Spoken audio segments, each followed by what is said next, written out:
Welcome, traveler, to another night of timeless tales. You've just arrived at Sleeping Legends, where stories from the shadows of history come to life beneath the stars. Globe showing Europe-Africa. But before we begin, tell us, where are you watching from? What country do you call home? And what time is it right now in your corner of the world? Drop it in the comments. We love seeing how far our legends travel. Fire. Tonight, we journey back to a time of long winters and dim candlelight. A time when survival wasn't guaranteed, and every ember mattered.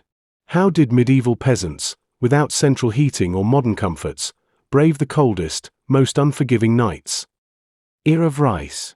Was it just wool and firewood, or was there more to their quiet strength? Get cozy, wrap yourself in a blanket, and let's uncover the clever, sometimes surprising ways they endured those frost-bitten hours. Red Heart Hash. If you enjoy stories like this, ancient, strange, and soothing, don't forget to give this video a like, subscribe to Sleeping Legends, and tap the bell so you never miss a midnight tale.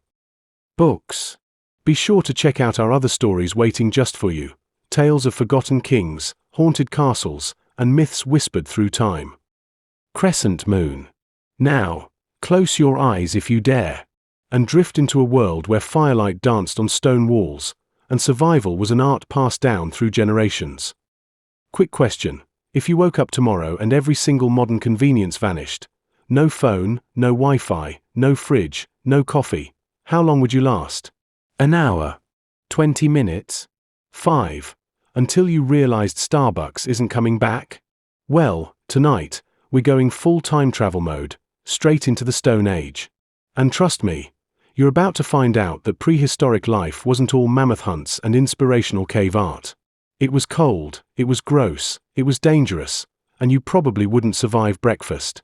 Before we start, hit that like button if you enjoy these deep dives into the dusty and slightly bloody corners of history. Drop a comment telling me what's the only modern thing you'd miss most. I'll bet most of you say toilet paper. Now, dim the lights, maybe grab a snack, but not a granola bar. They didn't have those.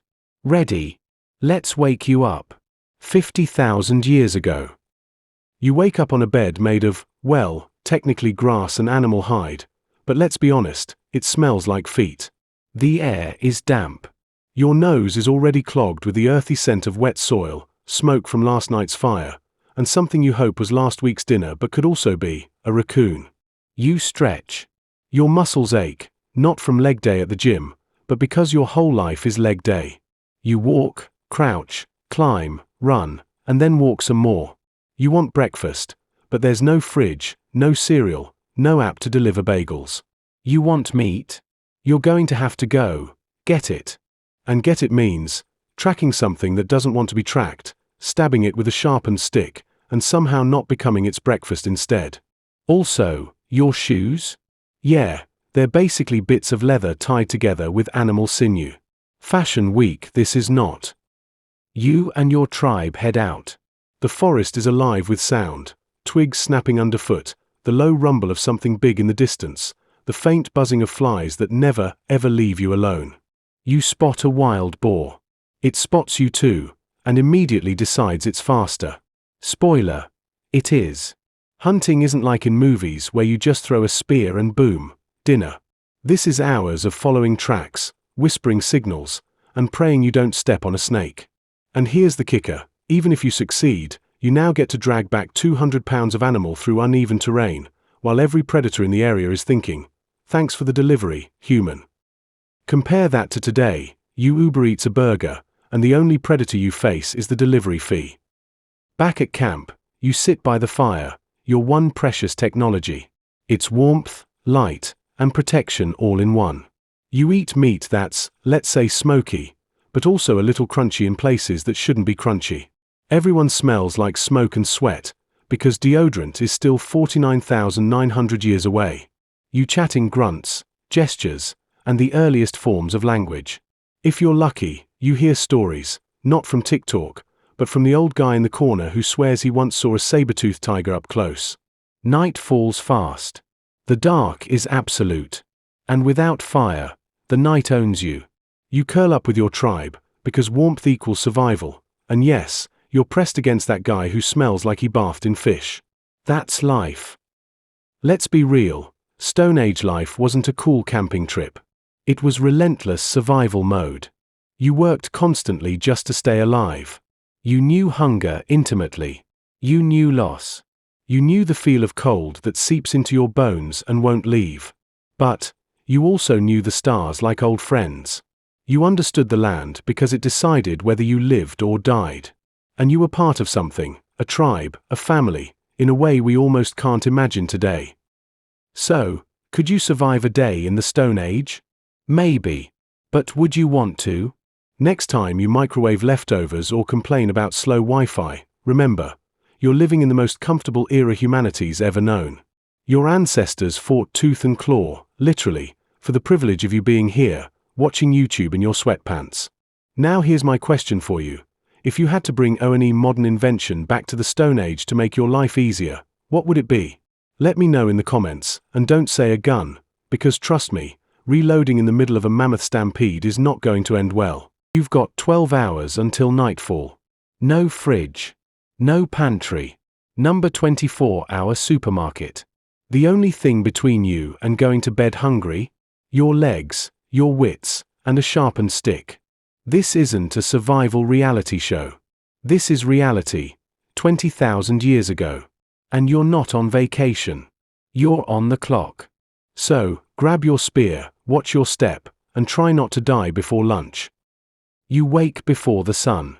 No alarm clock, just the light in the sky and the guy next to you rolling over onto your hair. Your joints pop when you stretch, because sleeping on a bed of animal hides and dirt is basically like sleeping on a rock, because it is sleeping on a rock. You eat whatever scraps are left from last night, maybe a few berries, a chunk of cold meat. No coffee, no toast. Just the raw energy of not wanting to starve. Weapons are checked. Spears resharpened with slow, scraping strokes. You smear ash on your skin to hide your scent from animals. It doesn't smell great, but hey, neither do you. You and a few others move silently into the bush. This isn't a one-man job. You need your hunting crew. One to spot tracks, one to drive the prey toward an ambush, one to finish the kill. Every sense is working overtime. Your ears catch a rustle that could be a rabbit, or a snake. Your nose tells you something nearby has been dead for a while, and that's both a warning and a lead. Hours pass. The sun climbs. Sweat beads on your neck. You move slowly, always scanning, because one wrong noise and your lunch bolts into the trees. Finally, movement ahead. A deer. Your group fans out. The rush of adrenaline hits, the now or never moment. You hurl your spear. It strikes. The deer stumbles. The rest of the group moves in fast. It's messy, brutal, loud. Nature doesn't fade to black for dramatic effect. While the hunters work the kill, the gatherers are out in the fields and woods, scanning for plants that won't poison the entire tribe. Berries are tested by sight and smell. Nuts are cracked open with stones. Roots are dug from the soil, rinsed in cold stream water. You know what's safe because your ancestors learned the hard way. A lot of the hard way. Gathering isn't glamorous, but it's the insurance policy. If the hunt fails, these plants keep you alive. You get back before sunset. The deer is skinned quickly, meat divided, bones saved for tools, sinew for cord. The hide will be scraped clean and turned into clothing. Nothing goes to waste. Nothing can go to waste. The fire roars to life, sending sparks into the night. You eat hot, greasy meat, passing it around while telling the story of the hunt. The kids listen wide-eyed, not because it's bedtime entertainment, but because one day, they'll have to do it. The stars spread overhead like powdered sugar on black velvet. You don't know their scientific names, but you know which ones tell you when the herds will move. The fire crackles. You feel warm, full, alive. Tomorrow, you'll do it all over again. Not for fun. Not for sport. But because this is the only life there is. And somewhere, thousands of years later, your descendants will sit in heated apartments, scrolling on glowing rectangles, wondering how you ever survived. Imagine this. You've got no metal, no plastic, no 3D printer. Your toolbox is rocks. And yet, you're expected to build a shelter, hunt dinner, and maybe not die from exposure. Welcome to the Stone Age hardware store, where the only aisle is sharp or blunt, and the return policy is good luck finding another one. Today, we're taking you inside the original tech revolution, and spoiler, your phone is less impressive than you think. Your main gadget? The hand axe. It's not an axe like you picture, more like a chunky teardrop-shaped rock, sharpened on both sides. You can chop wood, butcher meat, dig for roots, or, let's just say, politely discourage predators. Making one isn't just hit rock with rock.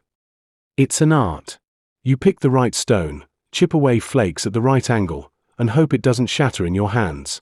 One wrong hit, and you've got gravel. Bonus fact, these things were used for over a million years without major upgrades. Apple could never.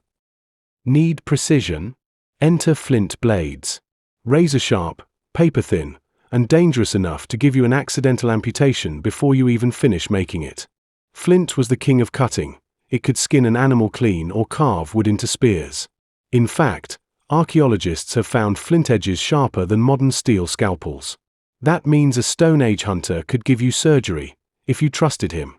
Which you shouldn't. Eventually, people got clever. Why stop at just rocks? They started hafting, attaching stone blades to wood handles using plant fibers or animal sinew. Suddenly, you had spears, adzes, and scrapers that gave you reach and leverage. You could kill dinner from farther away, saving you from the oops, it gored me problem. Think of it as the Stone Age version of adding accessories to your smartphone, only instead of a selfie stick, it's a stick that actually sticks things. Not everything was hard and pointy. Bone and antler tools made finer jobs possible, sewing hides into clothes, shaping hooks for fishing, even making decorative beads. Bone needles were a game changer. Clothes meant survival in cold climates. Without them, your ancestors would have been extinct before you could complain about sweater itch. Every few days, you'd be chipping, sharpening, or rettying something. And if you lost your best blade in the middle of a hunt, that wasn't just inconvenient, that could be the difference between eating dinner and being dinner. So next time you're impressed by a gadget launch, remember, the biggest leap in human history wasn't the iPhone, it was a sharp rock in the right hands. Without these tools, there's no farming, no cities, no civilization. Just a bunch of very cold, very hungry people poking things with sticks. Question for you. If you had to make one Stone Age tool from scratch, which one would you bet your survival on? Let me know in the comments. And no, can opener doesn't count. Without fire, you are a hairless mammal in a cold, dark, teeth-filled world. With fire, you are a god. In the Stone Age, fire wasn't just a tool, it was the line between being predator and prey. And once humans learned to control it, nothing was ever the same. Today, we're stepping into the glow, and trust me, it's hotter, smokier, and far more dangerous than you think. Fire wasn't invented, it was stolen. At first, you'd find it after lightning struck a tree, or from lava flows, or when dry grass went up in a summer blaze. Your ancestors didn't know how to make it yet. So they guarded it, fed it twigs, carried it in smoldering branches wrapped in leaves, moved camp just to keep it alive. Lose it, and you might wait weeks before nature gifted you another one. Think about that next time you flick a lighter like it's nothing. Fire didn't just warm you, it changed your menu forever. Cooking meat made it safer, easier to chew, and way tastier. It broke down plants you couldn't digest raw. You weren't just eating to survive anymore, you were eating well. Fire gave you calories your body could use faster, meaning less time chewing and more time, well, inventing civilization. Also, try eating raw mammoth. Actually, don't. Trust me. Out here, dark means danger. You can't see the eyes watching you from the trees. But predators fear flames. A ring of fire around camp kept lions, wolves, and other great weary on the menu creatures at bay. It also gave you light, so the night was no longer just for sleeping. You could make tools, tell stories, or stare at the flames until your brain invented Netflix. Fire brought people together. It was a natural gathering point, warm, safe, and mesmerizing. Around it, You planned hunts, shared food, and passed down knowledge. You also gossiped, argued, flirted. Fire was basically the Stone Age version of a coffee shop, nightclub, and town hall rolled into one. Some researchers even think fire helped shape language, because telling a story in the dark, with faces glowing in the light, is pure magic. Fire was power, but power burns. Get too close, you're scarred for life. Let it spread, you lose your shelter. Inhaling too much smoke while huddled in a cave could kill you slowly. And if you thought neighbors stealing Wi-Fi was bad, imagine rival tribes sneaking in to snatch your flames. It fed us, protected us, and connected us. And even now, thousands of years later, we're still gathering around glowing light, only now it's in the palm of our hands, and it runs on lithium instead of logs. So tell me, if you had to guard a single fire for an entire year without letting it die, could you do it? Or would you be sleeping cold by week 2? Drop your answer below. Welcome to your new home. It's dark, it's damp, it smells vaguely like bat poop, and the renters don't get eaten. In the Stone Age, real estate wasn't about location. It was about survival. And you took whatever kept you alive, even if it came with a few furry roommates. So, let's step inside and take a tour of humanity's very first homes. Warning, open concept wasn't optional. Caves were the Stone Age dream house. Solid walls, permanent roof, and if you were lucky, already decorated with mammoth art by the previous tenants. They stayed cool in summer, warmish in winter, and most importantly, no surprise floods in the middle of the night. Downside? Darkness all day. Also, predators liked them too.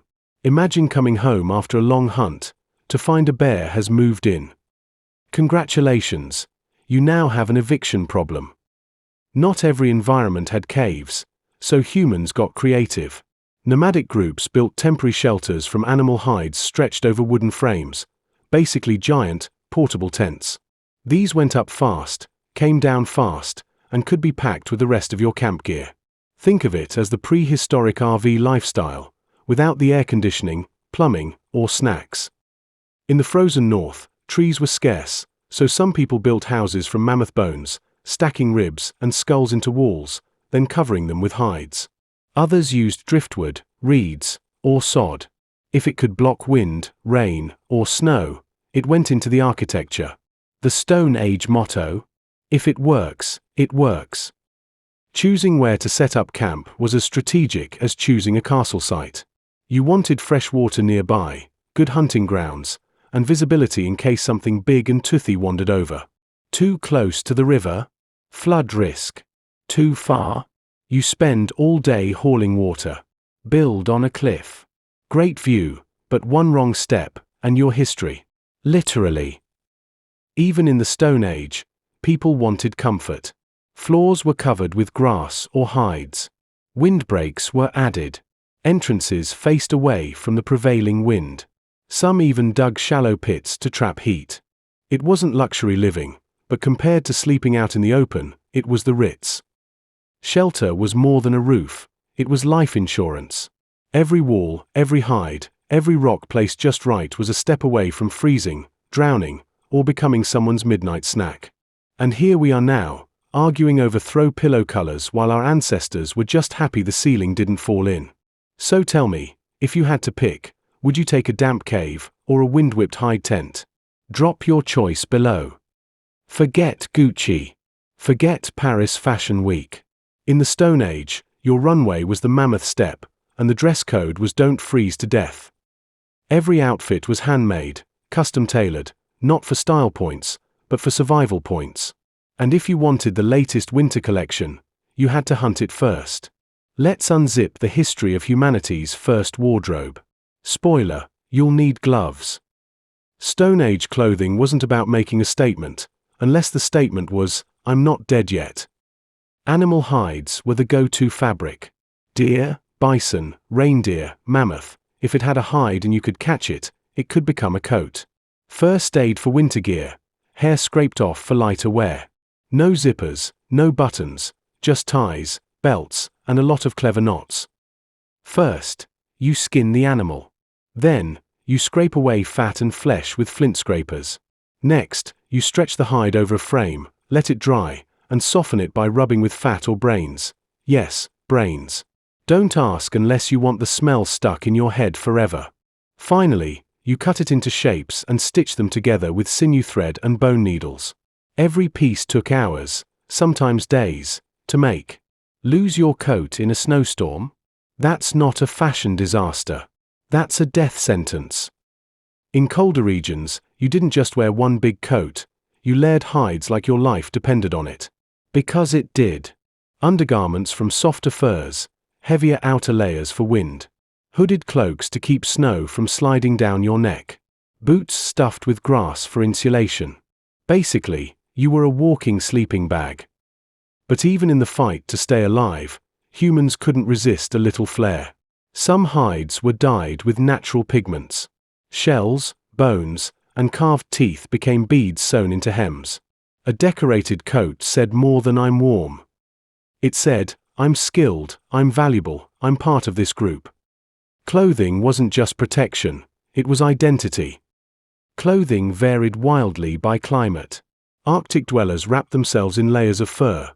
Tropical hunter-gatherers wore minimal coverings, often plant-based, bark cloth, woven fibers, even grass skirts.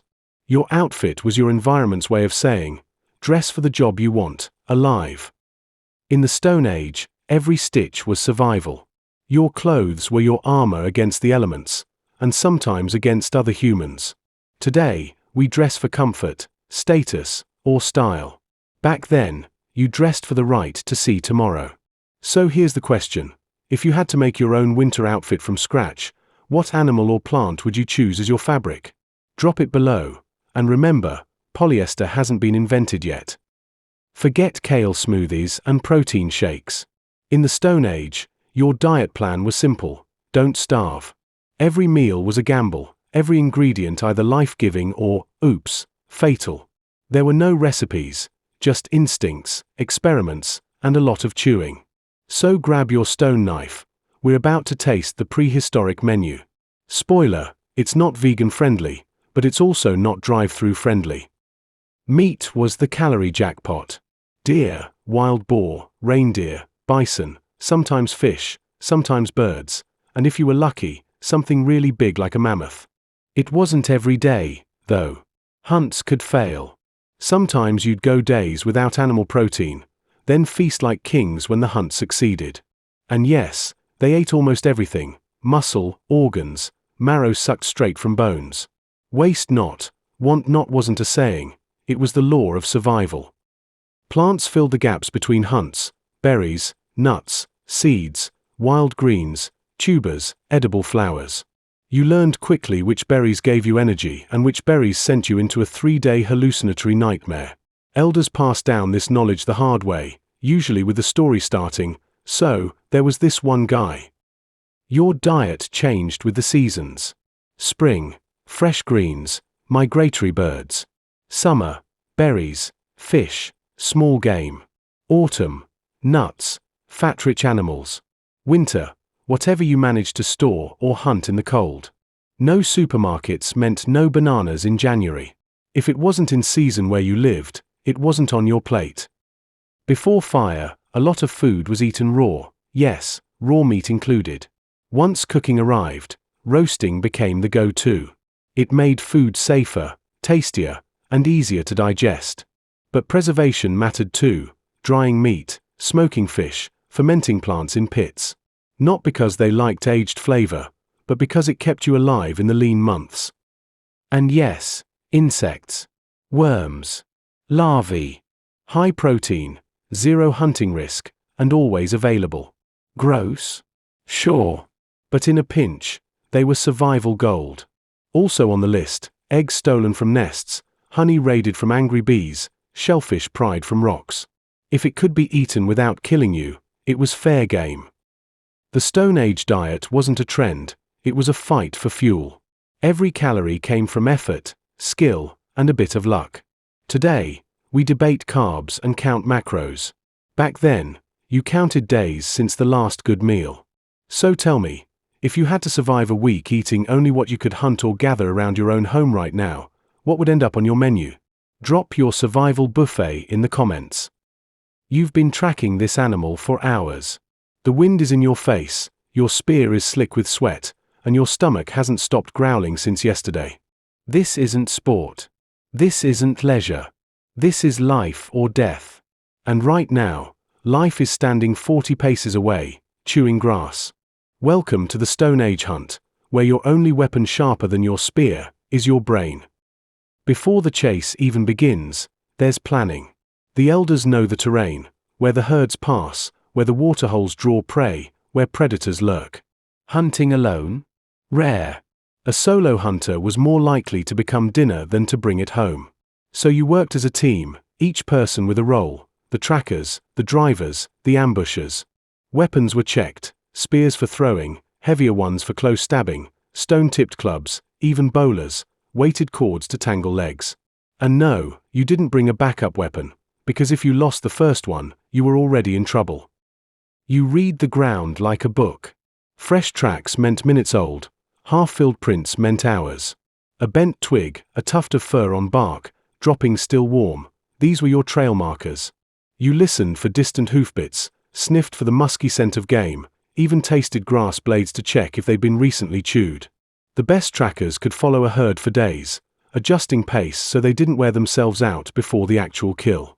Remember, chase too soon, and you waste energy. Wait too long, and you're chasing shadows. One of the most effective strategies was the drive hunt. A group would spread wide and push animals toward a bottleneck, a narrow canyon, a riverbank, or a cliff. At the choke point, hidden hunters waited in ambush. Sometimes the animals were funneled into traps, pits covered with branches, thorn barricades, or even natural bogs. Dangerous? Absolutely. One wrong move and a panicked boar or bison could trample you. But when it worked, the payoff was massive, enough meat to feed the tribe for days, even weeks if preserved. Throwing spears was an art. You needed power and accuracy, and you had to anticipate where the animal would be, not where it was. Later, humans developed the atlatl, a spear thrower that acted like an arm extension, giving your projectile deadly range. That meant you could stay farther from dangerous prey, or hit before the herd realized you were there. Then there was persistence hunting, chasing an animal for hours until it collapsed from exhaustion. Humans couldn't outrun a gazelle in a sprint, but over miles, in relentless heat, you could literally run your dinner to death. Hunters adapted to their environment. In snowy climates, they used deep drifts to slow reindeer. In wetlands, they waded silently to spear fish or set woven traps. In rocky areas, they rolled boulders down slopes to scatter herds. Some hunts were opportunistic, stealing a predator's kill while it was distracted. Risky, but easier than chasing something fresh. Others were seasonal, timing hunts with migrations when game was fattest and easiest to find. A successful hunt wasn't just food, it was a community event. Meat was divided, bones kept for tools, hides for clothing or shelters. Hunters might smear blood as a sign of success, or thank the animal in ritual words.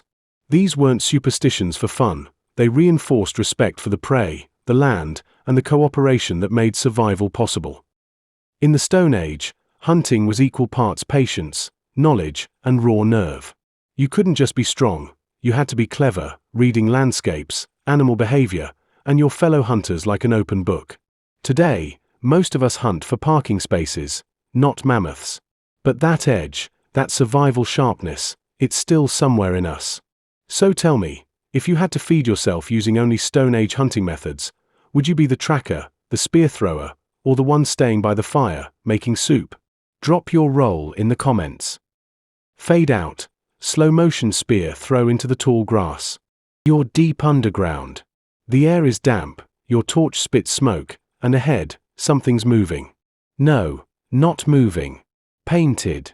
A herd of animals, frozen mid-gallop for thousands of years, but somehow still breathing in the light. This isn't just art. This is the Stone Age internet, except the posts were in ochre, not hashtags. Stone Age art wasn't made for gallery walls. It lived on rocks, in caves, on tools, on bodies. Every piece took effort, pigments ground from minerals, charcoal from fire, brushes made from hair or feathers, stencils from hollow bones. And yes, they worked in the dark. Some caves went hundreds of meters underground, so artists brought torches, animal fat lamps, or even glowing embers to light their canvas. Why make art when survival's already a full-time job? Scholars argue, maybe it was to teach hunts, record what animals looked like, or to call on spiritual help before a big chase. Others think it was early storytelling, the tribe's Netflix, where the whole group could watch together. Or maybe it was just fun. The first graffiti, a way to say, I was here. There was variety. Some artists used fine lines to capture muscle tone and movement in animals. Others blew pigment over their hand pressed to the wall, leaving ghostly stencils, like signing a 20,000-year-old selfie. Geometric patterns, dots, zigzags, spirals, hint at symbolic thinking, maybe even proto-writing. Engravings on bone or antler doubled as both tools and canvases. Art wasn't stuck on cave walls. Stone Age humans decorated themselves, body paint for rituals or intimidation, beads carved from bone or shells, necklaces from animal teeth.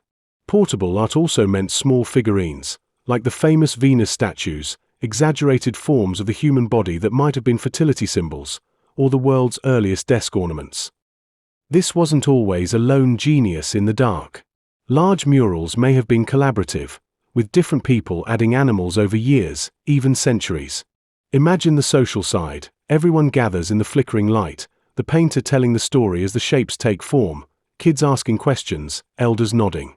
Art wasn't just decoration, it was a glue holding the tribe's identity together. Think about it.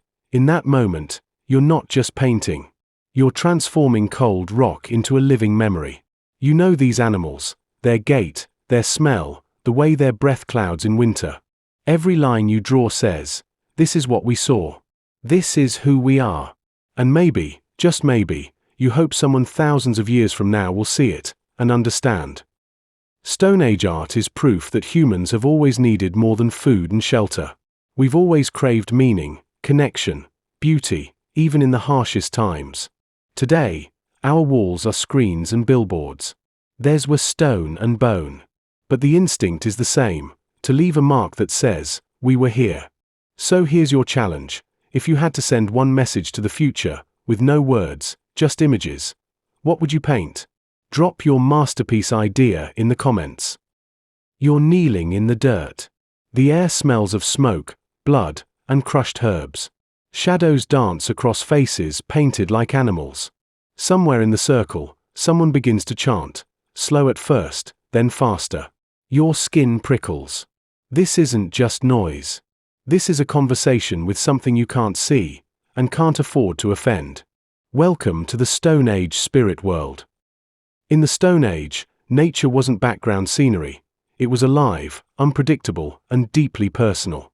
The wind, the river, the hunt, the illness, all could be guided or sabotaged by forces beyond human control. People saw spirits in animals, mountains, the sun, the moon, even in the stones under their feet. The world was full of watchers, helpers, and dangers you couldn't stab with a spear. So the question wasn't, do spirits exist? It was, how do we keep them happy, or at least keep them from ruining dinner?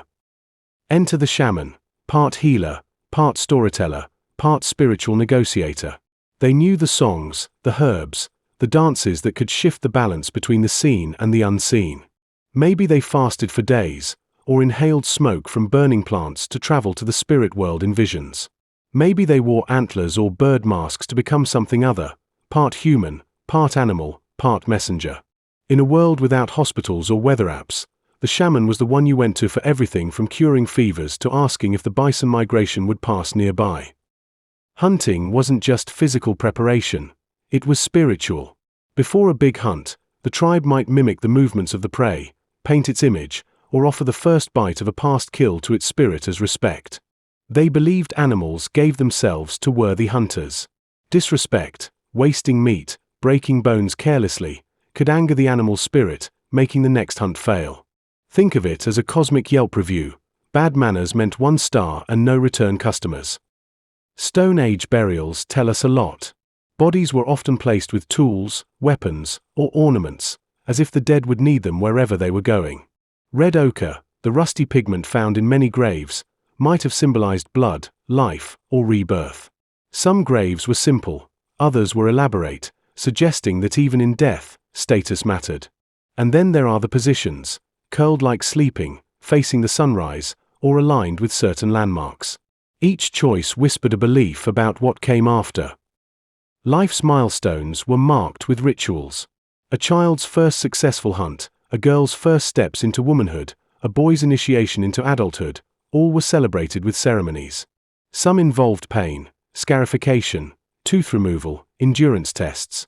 These weren't just hazing, they were proof you could handle the harshness of life. Survive the ritual, and you earned a new place in the tribe, along with the invisible protection of ancestors and spirits who now recognized you as an adult. Seasons dictated survival, and rituals kept time. The first frost, the longest night, the return of migrating herds, each was marked with gatherings, feasts, and dances. Some Stone Age sites align with the sun or moon on specific days, suggesting they tracked celestial events. Imagine your whole tribe watching the sunrise perfectly framed between two stones, proof the world was still turning as it should. In the Stone Age, spirituality wasn't separate from daily life. Every meal, every illness, every storm was tied to forces beyond sight. Today, we might check the weather app, take a pill, or light a scented candle, but the instinct to seek meaning, to connect with something bigger, hasn't gone anywhere. So, if you lived back then, do you think you'd be the shaman leading the chant, or the one in the back hoping the spirits didn't notice you? Let me know in the comments. You open your eyes to the sound of someone yelling about berries. Again. This isn't suburbia, it's the Stone Age. And that's not your annoying neighbor, that's your cousin, who also happens to be your hunting partner, your babysitter, and, in an emergency, the guy who's going to keep you from starving. Welcome to a world where cooperation isn't optional, it's the only reason you're still breathing. In the Stone Age, your family wasn't just parents and siblings. It was 20 to maybe 50 people, the perfect size to keep track of who owed who a favor, but small enough to share a single camp without stabbing each other over sleeping spots. Everyone knew everyone else's habits. Who was a great tracker? Who could make a spear that wouldn't snap? Who you definitely didn't want to trust with fire after dark? It was like living in a permanent group chat, only instead of sending memes, you sent smoked meat. Forget kings and thrones. Stone Age leadership was more about respect than bling. The leader might be the best hunter, the wisest elder, or just the one who could settle arguments without causing fistfights. Decisions were often made by consensus. If you were too bossy, people could literally walk away from you, taking the fire, the food, and the entire survival plan with them. Power wasn't about telling people what to do, it was about being so good at surviving that people wanted to follow you. Everyone had jobs, and no one got to pick the cushy ones. Hunting, gathering, cooking, tanning hides, shaping tools, watching kids, all of it kept the group alive. Roles weren't set in stone, pun intended. While many men hunted and many women gathered, there's evidence of overlap. Injured hunter. They might spend a season making spears. Skilled woman with a great aim? She might join the hunt. Basically, you did what you were good at, and if you weren't good at much, you carried things. A lot of things. Food wasn't yours just because you caught it. In most tribes, the hunter gave the kill to the group, and the group made sure everyone got some. Sure, there was some strategic generosity, give more to people who've been useful lately, but outright hoarding could get you shamed, or worse, cut off from help when you needed it. In the Stone Age economy, your bank account was your reputation. If people liked you, they fed you when you were sick. If they didn't, good luck. Small groups mean small problems get big fast. Somebody eats more than their share. That's dinner and tomorrow's mood gone. So, there were unwritten rules. Speak your grievance, let the group weigh in, then move on. Sometimes, symbolic punishments, teasing songs, public mockery, kept egos in check. Because let's be honest, exile in the Stone Age wasn't a fresh start. It was a slow, lonely death sentence. Cooperation wasn't about being nice, it was about math. One person could maybe hunt a rabbit. 10 people could take down a mammoth, feed the tribe for weeks, and guard the camp at night. Pooling skills, sharing risks, and splitting rewards kept the group alive longer than any lone wolf hero.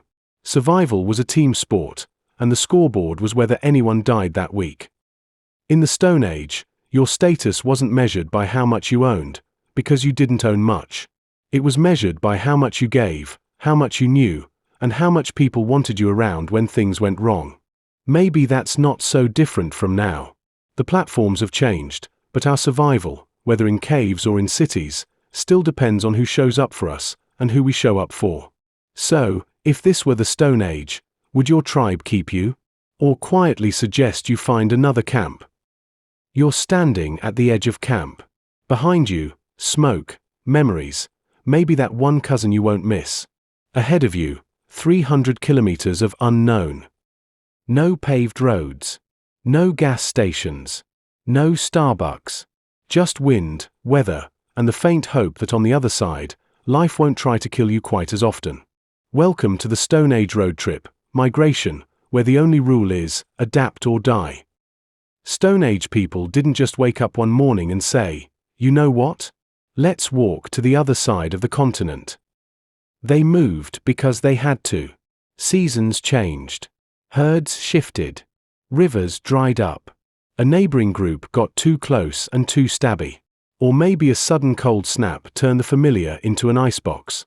Home wasn't a fixed address, it was wherever food, water, and safety happened to be that season. Herd animals were nature's moving grocery stores, and Stone Age hunters followed them the way modern people follow food trucks. Reindeer, bison, mammoths, they all had migration patterns, and learning those routes was survival 101. Miss the herd by a week, and you weren't just disappointed, you were starving. And yes, people also gathered plants along the way, but plant seasons changed fast. That juicy berry patch? Gone in a week, and probably now guarded by a very grumpy bear.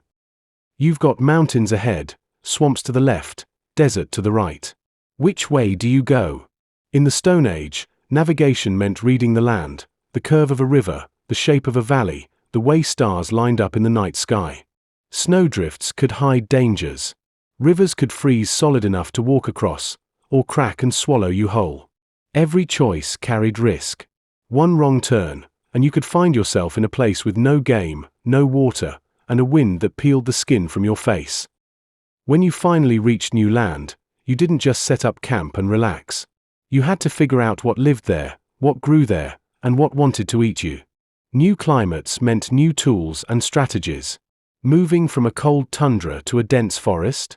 Time to swap long-distance spears for close-range hunting gear. Settling near the sea? Learn to fish or starve. Adaptation wasn't optional, it was the skill that kept your bloodline from vanishing. Sometimes migration meant running into strangers. And here's the thing, not everyone greeted newcomers with a welcome basket. If the other group had resources to spare, you might trade, stone for shells, meat for tools. But if resources were scarce, that meeting could end with a handshake, or a spear fight. Your survival might depend on reading intentions fast. Are these people potential allies, or the reason you'll be sleeping with one eye open tonight? Over thousands of years, migration didn't just spread people, it spread ideas. Tool designs, art styles, even early languages traveled along with feet. By adapting to deserts, forests, coastlines, and icy plains, humans became the ultimate generalists. We didn't evolve to fit one home, we evolved to make any place home, eventually. That flexibility is why our species didn't die out when the Ice Age tried to turn half the planet into a freezer. In the Stone Age, migration was a gamble with your life as the buy-in. You never knew exactly what you'd find, but staying put when the land stopped giving was worse. We still migrate today, only now it's for jobs, schools, safety, or a better Wi-Fi signal. The risks are smaller, but the instinct is the same: move toward opportunity, adapt when you get there. So tell me, if you lived back then, would you take the risk and walk into the unknown, or stay behind and hope the world didn't change without you? You wake up and your breath turns to ice before it even leaves your mouth. Your eyelids stick together. Your hands feel like they've been replaced with frozen meat.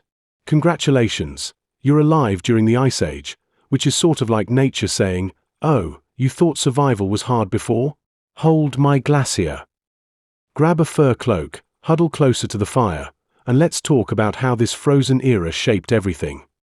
The Ice Age wasn't just one long winter, it was a series of freezing and thawing cycles over thousands of years. Giant ice sheets crawled down from the poles, covering whole continents in miles-thick ice. This wasn't cozy snowman weather. It was if you stop moving, you'll die weather. Forests shrank, deserts expanded, and the animals that survived were either woolly, massive, or mean enough to eat you without a second thought. And you're a warm-blooded primate with no central heating. So, good luck. Living near a glacier meant constant cold, shorter growing seasons, and landscapes stripped bare.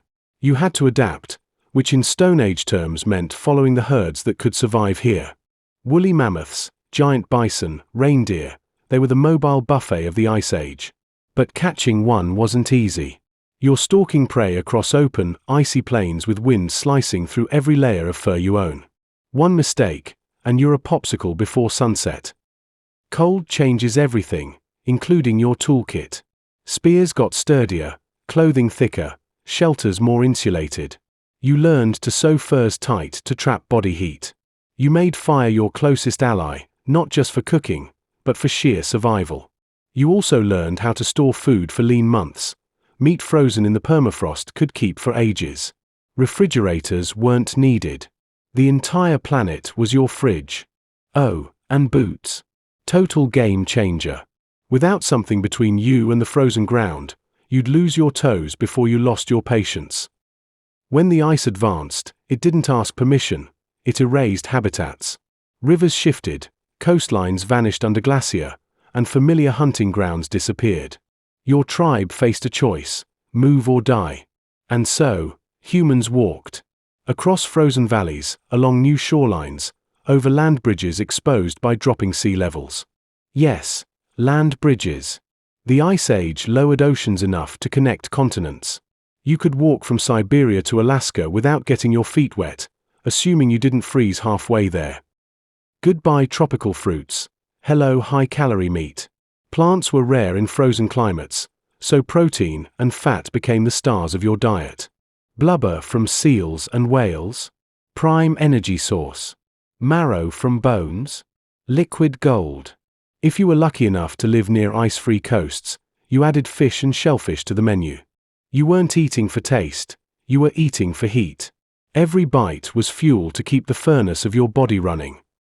Survival wasn't just physical, it was mental. Long, dark winters tested patience and sanity.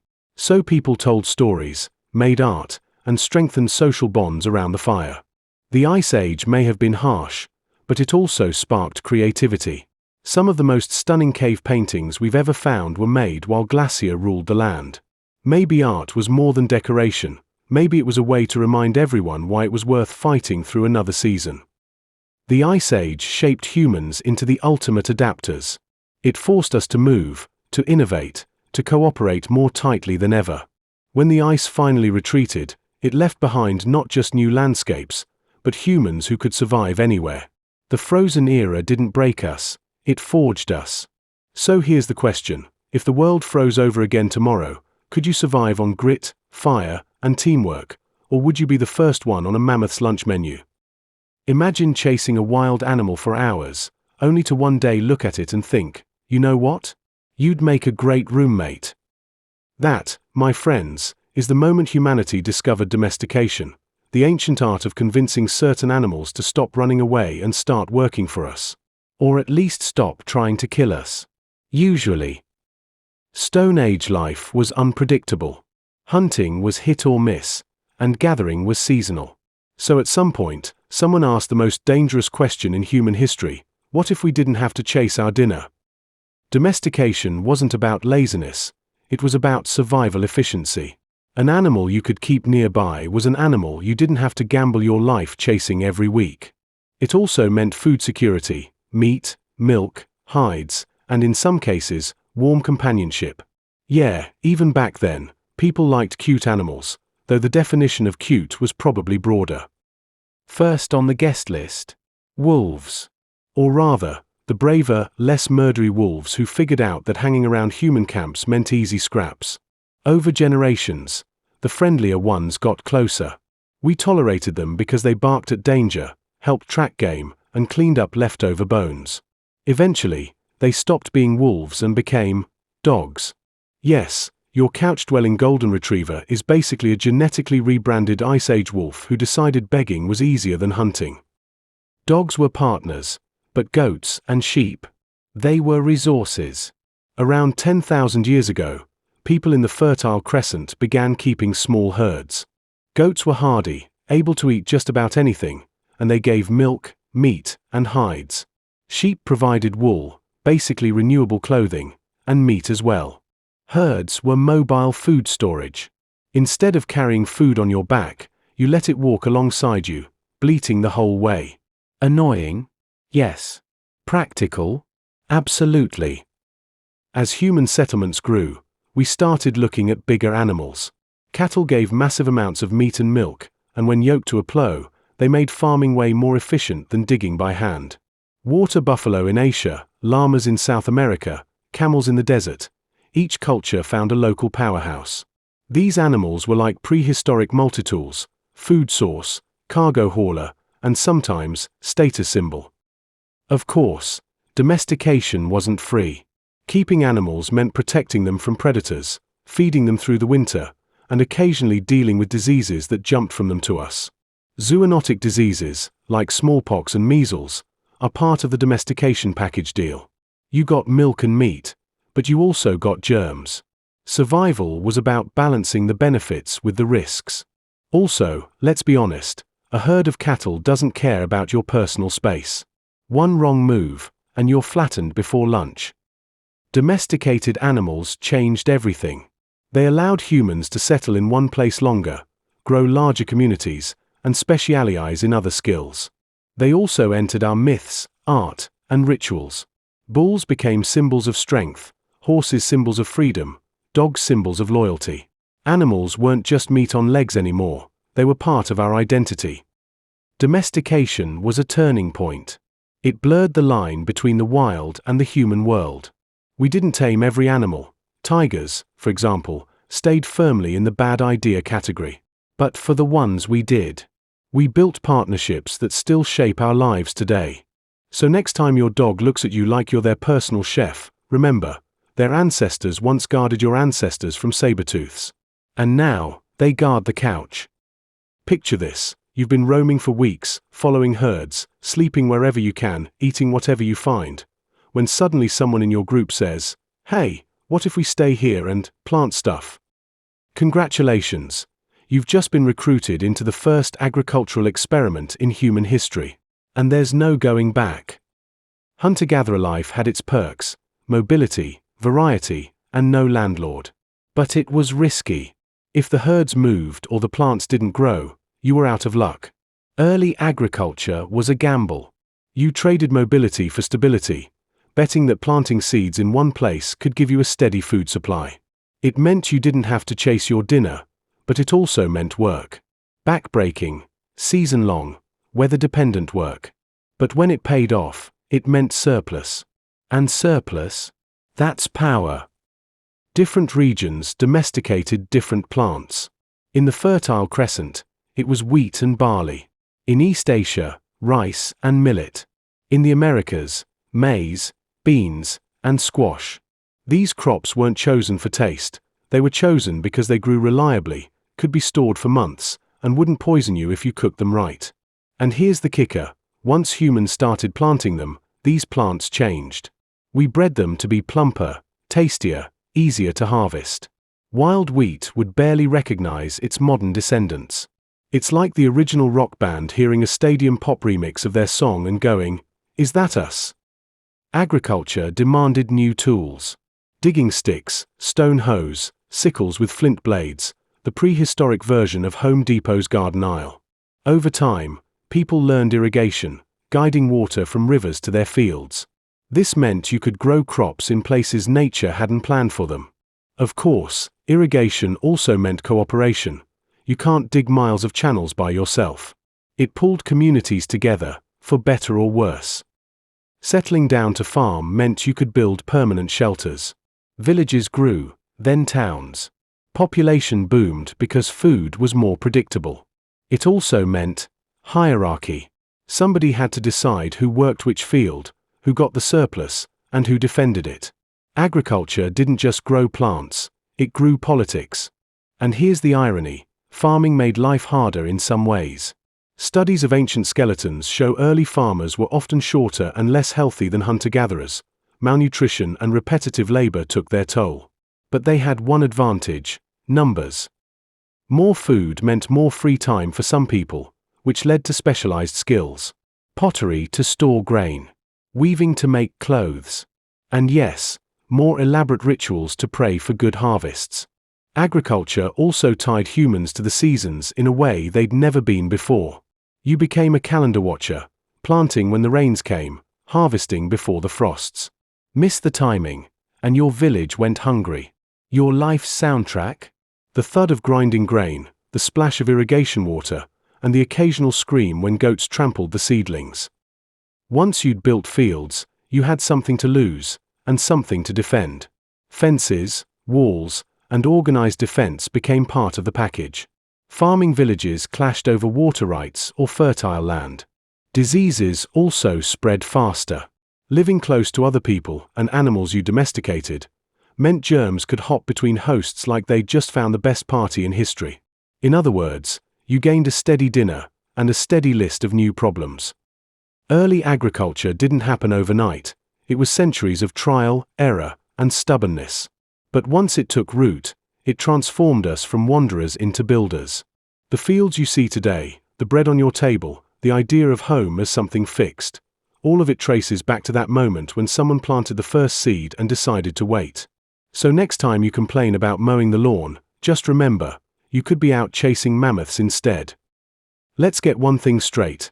In the Stone Age, there were no hashtags, no HR departments, and no chore charts on the fridge.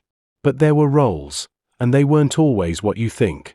So before you picture men as permanent hunters and women as eternal berry-pickers, let's actually step into their world. Spoiler: reality was way messier. You wake up to the cold wind biting your face. There's no coffee, no cereal, no Uber Eats.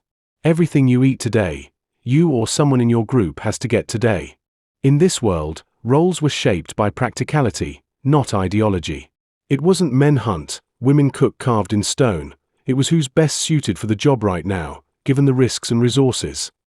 Yes, physical differences mattered, but so did skill, knowledge, and the simple fact that survival doesn't care about your ego. Large game hunting often skewed toward men, partly because it required long chases, heavy weapons, and risk-taking that could leave you injured far from camp.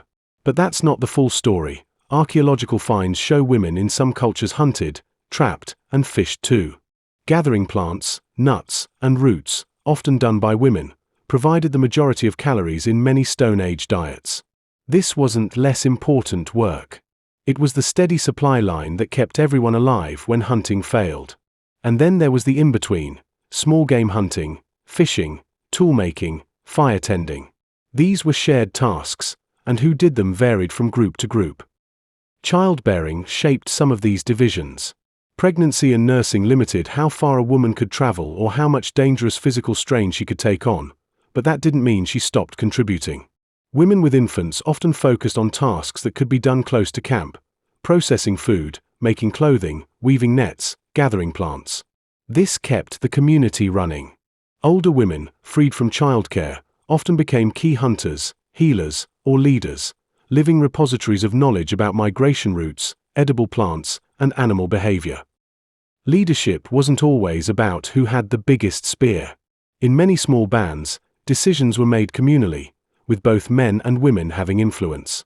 Anthropological studies of modern hunter-gatherers, like the Hadza or Kung, suggest that leadership was fluid. The best tracker might lead a hunt, the most experienced healer might decide when to move camp, and the person who knew the terrain best might plan the migration route. In other words, authority was situational, not fixed, and survival rewarded competence, not chest-thumping. Some people, men or women, developed unique skills that became their main contribution. Flint knapping to make razor-sharp blades, weaving strong fishing nets, crafting bone needles for sewing hides into weatherproof clothing. And here's the twist. These specialists could have higher status than an average hunter. Why? Because when winter came and your only coat was sewn by that one person who didn't miss a stitch, you valued them more than the guy who occasionally speared a deer. The spiritual side of life also reflected gender roles and blurred them. Figurines like the Venus of Willendorf suggest reverence for fertility and the role of women in sustaining life. Cave paintings sometimes depict female hunters, indicating respect for their role in food gathering. Myths may have cast men as protectors and women as life-givers, but in day-to-day survival, the lines between those roles were far more flexible than Hollywood likes to show. In the Stone Age, your worth wasn't defined by your gender, it was defined by what you could contribute to keeping the group alive. Sometimes that meant risking your life in the hunt. Sometimes it meant knowing exactly which berries wouldn't kill everyone. Sometimes it meant being the one who could calm a scared child or sew a cloak that would keep the winter wind out. So the next time someone says men did this, women did that in the Stone Age, remember, survival was a team sport, and everyone played more than one position. You're standing at the edge of history. In your hand, a stone axe, the same kind your ancestors have used for thousands of years. Reliable, sharp, familiar. But across the valley, someone just showed up with a shiny bronze blade that cuts cleaner, lasts longer, and, annoyingly, makes your trusty axe look like something from the clearance bin. Welcome to the end of the Stone Age. It wasn't a single moment, it was a slow, awkward breakup between humans and the tools that made us. You wake up to a world that's already different from your grandparents' time. Villages are popping up. People are farming, not just hunting. Animals are being kept in pens instead of chased across plains. And then there's the metal thing. The first copper trinkets appeared a while ago. Beads, pins, maybe a dagger or two. Pretty, but soft. Now, someone figured out that mixing copper with tin makes bronze.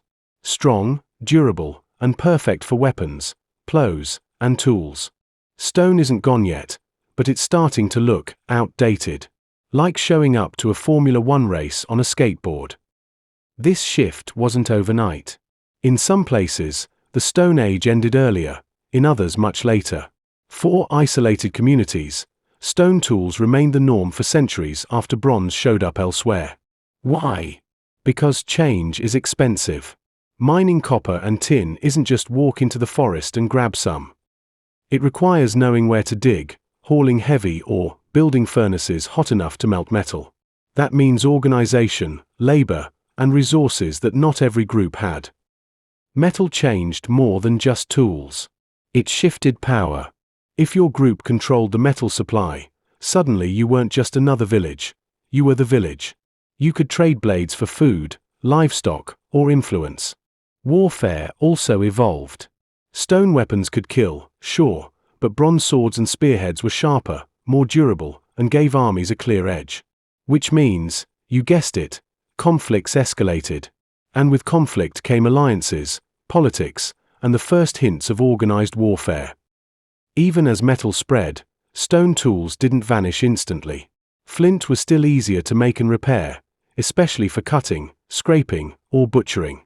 In fact, in some rural areas, people kept making stone tools for everyday use while saving their bronze for important jobs, or showing off at feasts like prehistoric bling. Think of it like keeping your old kitchen knife even after buying a fancy chef set, you still reach for what's comfortable. The end of the Stone Age wasn't just about tech, it also marked cultural shifts. With farming and permanent settlements came new rituals, new gods, and new monuments.